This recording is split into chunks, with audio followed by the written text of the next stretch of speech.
Selamat pagi semuanya untuk anak didik kami. Gimana kabarnya pagi hari ini, nak? Sehat? Oke, jadi harapan Bapak semoga semua dalam keadaan sehat ya. Walaupun hingga pada saat ini suasananya masih dalam keadaan pandemi ya. Baik anak didik kami, seperti biasa kita lanjutkan lagi kembali pembelajaran daring kita pada pagi hari ini.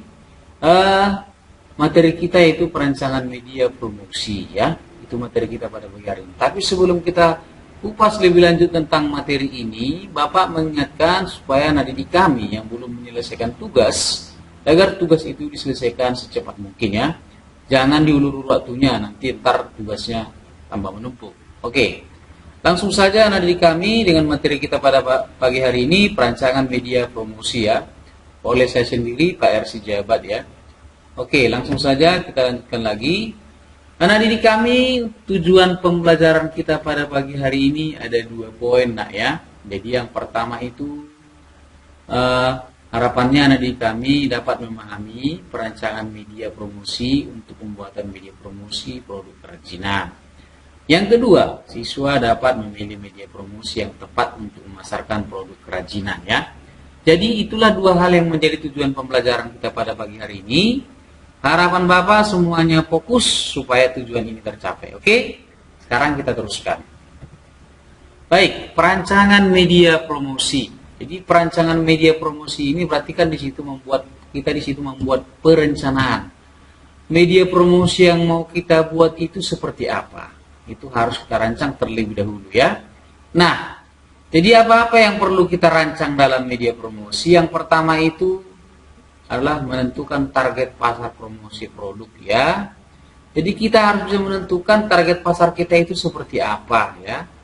Ya. Dengan cara bagaimana kita menentukannya? Ya tentu kita harus melakukan survei pasar atau analisis pasar terlebih dahulu. Jadi kita harus pantau dulu pasarnya. Tahu dulu kita target pasarnya, baru kita bisa buat perancangan media promosinya seperti apa. Oke, yang kedua adalah merencanakan pesan yang akan dimuat dalam media promosi ya. Pesan hendaknya menarik dan dapat mempengaruhi konsumen. Gunakan bahasa yang menggugah minat konsumen. Maksudnya di sini adalah pesan itu harus benar-benar bisa sifatnya persuasif, mempengaruhi konsumen sehingga itu bisa menarik minat konsumen untuk membeli produk yang akan kita promosikan. Oke. Yang ketiga, pilihlah media promosi yang sesuai dengan target pasar ya. Tadi sudah berhubungan dengan nomor 1 ya. Pilih media yang tepat untuk mengkomunikasikan produk kepada konsumen. Nah, jadi maksudnya di sini itu nak, kita pilih media yang tepat untuk menyampaikan pesan tadi kepada konsumen, pesan promosinya itu pakai media apa? Ya, apakah media sifatnya media elektronik, ya bisa menggunakan internet, ataupun bisa menggunakan contohnya spanduk atau brosur, ataupun media yang lainnya ya. Jadi cukup banyak media yang bisa digunakan. Oke. Nah, sekarang kita teruskan.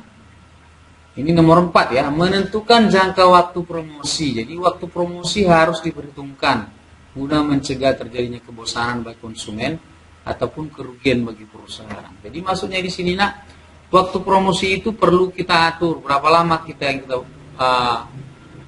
kita lakukan promosinya, karena kalau terlalu lama juga waktunya juga akan itu sangat membosankan bagi konsumen ya. Jadi yang kedua juga bisa menyebabkan kerugian keuangan bagi perusahaan. Oke, yang kelima, menentukan budgeting promosi ya. Jadi di sini kita menentukan anggaran dana untuk promosinya seberapa besar ya. Ya. Oke, jadi supaya nanti pada saat promosi itu promosinya tidak terkendala oleh dana atau bahkan berhenti di tengah jalan ya. Oke. Yang keenam, mengukur efektivitas promosi. Hal ini dilakukan untuk melihat sejauh mana kegiatan promosi ini memberikan dampak bagi penjualan produk. Oke, jadi ini mengukur efektivitas promosi di sini maksudnya sejauh mana promosi itu dapat berjalan baik ya, bagi penjualan produk. Ini harus diukur. Apakah promosi itu nanti akan meningkatkan penjualan atau malah sebaliknya. Ini juga harus benar-benar diperhitungkan ya. Oke, yang berikutnya kita bahas tentang prinsip-prinsip perancangan media promosi ya, atau desain. Ini menurut Sunario ya. Ya, ada 5 poin. Yang pertama prinsip kesatuan, kedua keserasian atau harmoni ya. Ketiga prinsip irama ritme, 4 prinsip keseimbangan atau balance ya. Yang kelima prinsip kesebandingan, proportion. Nah, oke. Prinsip kesatuan atau unity itu apa ya kan begitu ya. Jadi prinsip mengorganisasikan unsur rupa yang paling mendasar di mana terdapat pertalian yang erat antar unsur-unsurnya sehingga tidak dapat dipisahkan satu dengan lain, serta saling mendukung bentuk totalitas guna mencapai tujuan atau makna tertentu. Nah, maksudnya di sini dalam perancangan media promosi itu harus ada kesatuan unsur-unsur yang ada di dalam media promosinya, baik itu kita katakanlah pesannya, pesan promosinya tadi, baik itu juga desain daripada desain daripada medianya kan begitu. Jadi contoh kalau kita katakan background medianya itu kita pakai contohnya spanduk ya. Jadi warna spanduknya dengan warna kontennya atau warna teksnya itu harus menyatu ya, kan begitu. Jadi harus ada seperti itu dia menyatu. Nah, yang kedua prinsip keserasian ya. Jadi merupakan prinsip desain yang mempertimbangkan keselarasan, keserasian, dan keterpaduan antar bagian dalam keseluruhan. Sehingga membentuk keterpaduan yang tidak saling bertentangan. Nah, sebenarnya ini juga sih mengarah kepada yang namanya unity ya, kepada kesatuan. Karena ada keserasian lah, maka ada kesatuan. Nah, oke, jadi selaras, serasi, dan keterpaduan. Jadi unsur A, B, dan C yang ada dalam media promosi itu menyatu ya, baik dari segi pesan, warna konten isi daripada pesannya, kemudian juga medianya juga itu harus ada keselarasan, keserasian, dan keterpaduan ya. Baik, yang ketiga ya prinsip irama. Jadi irama ritme merupakan pengaturan unsur-unsur rupa secara berulang dan berkelanjutan sehingga bentuk yang tercipta memiliki kesatuan arah dan gerak yang membangkitkan keterpaduan bagian-bagiannya. Nah, itu dia prinsip irama. Jadi irama dari setiap unsur-unsur itu yang ada dalam media promosi itu juga harus diatur ya, supaya itu tadi unity tadi, kemudian juga unity tadi ya, kemudian juga keserasian tadi ya.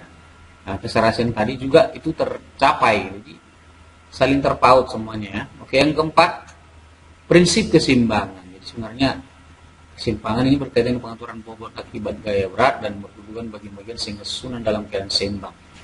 Keseimbangan yang baik memberikan perasaan tenang dan menarik serta menjaga keutuhan komposisi ya. Itu sudah berkaitan juga dengan yang namanya irama tadi ya. Jadi seimbang ya, keseimbangan antara unsur A, B, C, D yang dalam media promosi itu ya. Itu juga harus perhatikan. Yang kelima prinsip kesebandingan. Proportion adalah hubungan antar bagian terhadap keseluruhannya. Tujuan pengaturan sebandingan adalah agar dicapai kesesuaian dan keseimbangan, sehingga diperoleh kesatuan yang memuaskan. Jadi saling. Nah, pada prinsipnya ini kelima ini saling berhubungan ya. Intinya bagaimana supaya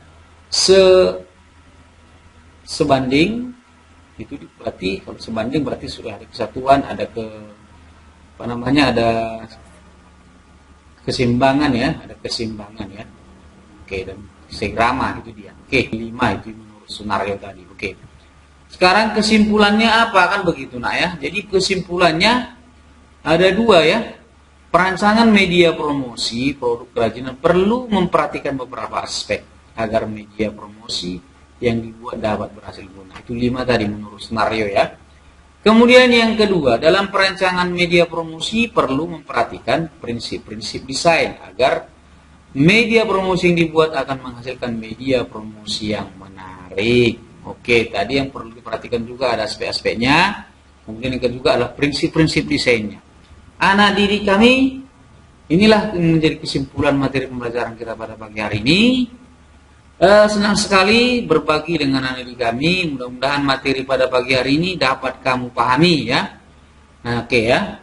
Kemudian juga perlu Bapak ingatkan, nanti ada tugas, silakan dikerjakan, kumpulkan dengan tepat waktu. Oke, terima kasih buat perhatiannya pada pagi hari ini.